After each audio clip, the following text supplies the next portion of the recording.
Okay, so here we are again. So we've just come out of the hatch. As we saw in the proposal video at the beginning of the game, the beginning of the mission, the player would start off in the hatch and where the relevant information, probably left by maybe a forward scout or some other potential NPC within the game, gives the location and the stashes of the 3 available options to the player, with the available equipment serving as their sort of driving force as to which way the player would like to attack the mission and play it out. So as we can see, we've just headed up to the cable car. This is where the player can either take the option to go sort of more the stealth route down to the left, or where we've just gone up to the recon, where the player's just going to collect the recon stash. So with the recon's equipment, we're looking at putting more sort of sniper rifle alongside the camera control system.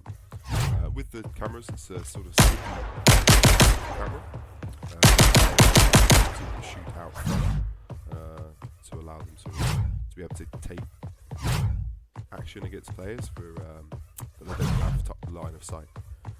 So as they make their way through this sort of derelict biome, it'd be a lot more sort of overgrown, but we'll go into that in a little bit more detail during the night section. Here we're just going to emulate what sort of the camera play would kind of be like. The player would throw the camera up there and then be able to access obviously the viewport from there, giving them just a different line of sights and different viewpoints to the mission as they go through. The idea being that this would the glass biome, more of a shattered effect around, creating a more sort of roughed out, detailed flooring throughout the so as the recon makes sense. The mission proposal really was just for to have the mission as loose and as available to the player as possible. Being like an open world game, I wanted the mission to be able to be freeform and discoverable, and if the player comes across it and decides that they didn't want to do it at that point in time, it wouldn't sort of break any kind of immersion or lore within the game. So as we make our way out, we actually exit through the stealth entrance. So you're never going to sort of enter and exit through the same way as you come through the level. You'll be always sort of seeing a different aspect of the map as you come and go. And as the player sort of leaves out here, they would take the cable cart back up. So the other one obviously being disabled, but this one's still being active for the player to be able to use.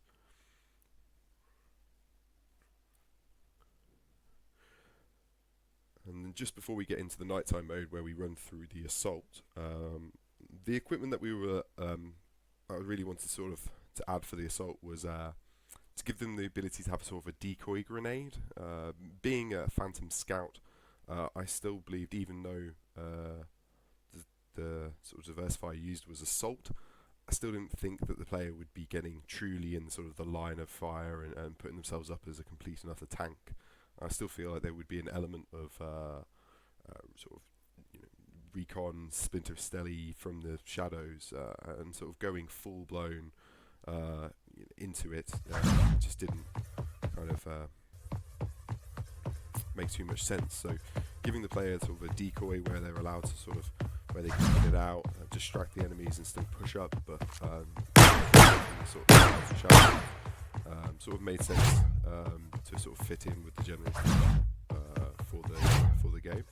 So as the player comes through in the night scene, I wanted to still keep the daylight quite light, even obviously it being day. I didn't want to have to use other rely on sort of floodlight lighting, and I just wanted to be able to keep it just so that you could see through just from the sort of moon. And being Mars and Terraform, who knows what it would truly sort of look like in Mars, but with the stars shining through, I think it creates an atmosphere. as the player cleans up and makes their way through and back the assault way through, and they make it, they can then exit out through the recon and heading up through as they fight their way out of the area.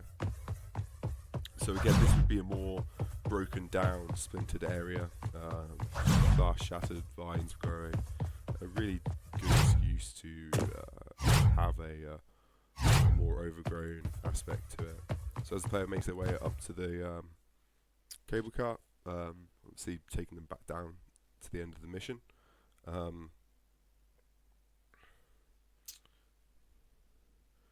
Yeah, I think that really just sort of comes a nice end to conclusion of the game. Thanks for watching.